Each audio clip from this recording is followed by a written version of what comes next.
പുറപ്പാട് പുസ്തകം അധ്യായം 17.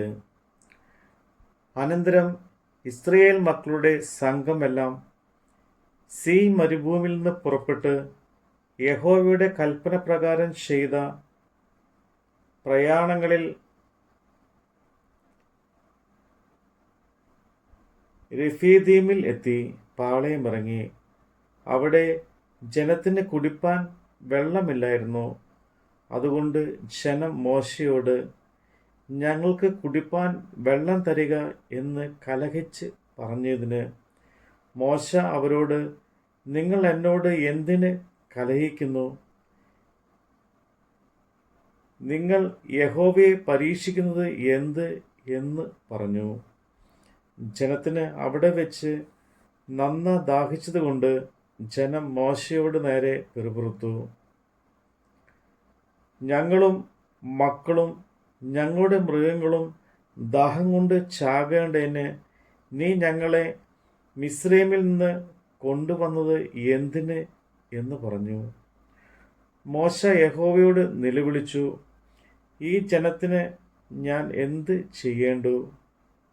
അവർ എന്നെ കല്ലെറിയാൻ പോകുന്നുവല്ലോ എന്ന് പറഞ്ഞ് യഹോവ മോശയോട്, നീ ഇസ്രായേൽ മൂപ്പന്മാരെ ചിലരെ കൂട്ടിക്കൊണ്ട് നീ നദിയെ അടിച്ച വടിയും കയ്യിൽ എടുത്ത് ജനത്തിൻ്റെ മുമ്പാകെ കടന്നു പോകുക. ഞാൻ ഹോറേബിൽ നിന്റെ മുമ്പാകെ പാറയുടെ മേൽ നിൽക്കും. നീ പാറയെ അടിക്കണം. ഉടനെ ജനത്തിന് കുടിപ്പാൻ വെള്ളം അതിൽ നിന്ന് പുറപ്പെടും എന്ന് കൽപ്പിച്ചു. ഇസ്രായേൽ മൂപ്പന്മാർ കാണുകയും മോശ അങ്ങനെ ചെയ്തു.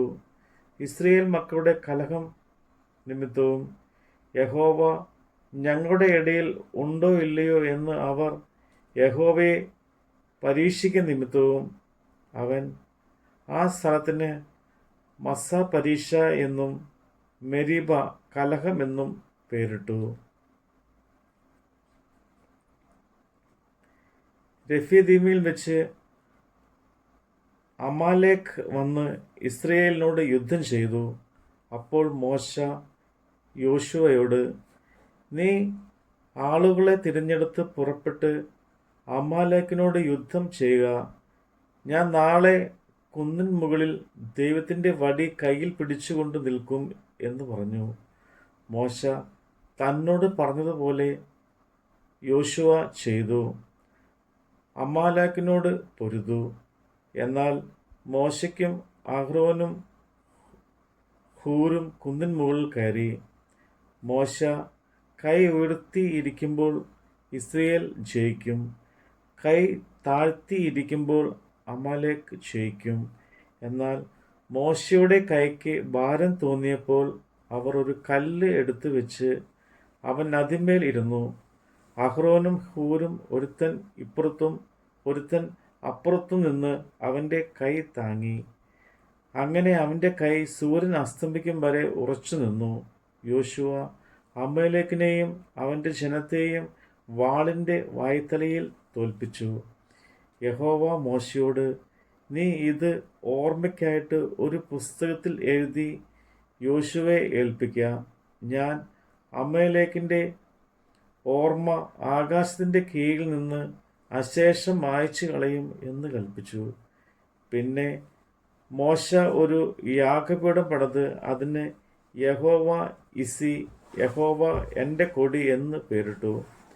യഹോവയുടെ സിംഹാസനം തന്നെ.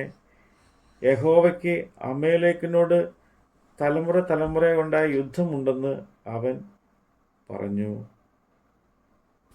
നമ്മുടെ കർത്താവിൻ്റെ വചനമാണ് നമ്മൾ കേട്ടത്.